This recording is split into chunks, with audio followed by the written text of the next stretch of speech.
নিজের সই করা জুলাই সনদ নিজেই লঙ্ঘন করেছেন প্রধান উপদেষ্টা এমন অভিযোগ করে বিএনপির স্থায়ী কমিটির সদস্য সালাউদ্দিন আহমেদ বলেছেন, সই করা সনদের বাইরে বেশ কিছু বিষয়ে আনা হয়েছে যা জবরদস্তিমূলক। আর জামায়াতের সেক্রেটারি জেনারেল মিয়া গোলাম পরোয়ার বলেছেন, নির্বাচনের দিনেই গণভোট আয়োজন তৈরি করবে সংকট। আর পর্যালোচনা করে জুলাই সনদ বাস্তবায়ন আদেশের বিষয়ে সিদ্ধান্ত জানাবে এনসিপি।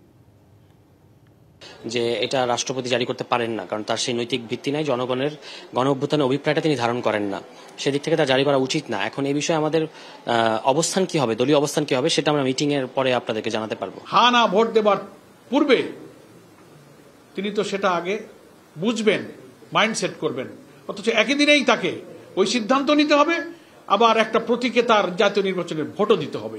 এটা একটা সংকট তৈরি করবে। এখানে মাননীয় প্রধান উপদেষ্টা যে সমস্ত প্রস্তাবনা দিয়েছেন তার ভাষণে, মুদ্রা কথায় বলতে গেলে তিনি জুলাই জাতীয় সনদের, স্বাক্ষরিত সনদের লঙ্ঘন করেছেন, কারণ সেই সনদের স্বাক্ষরকারী তিনি একজন।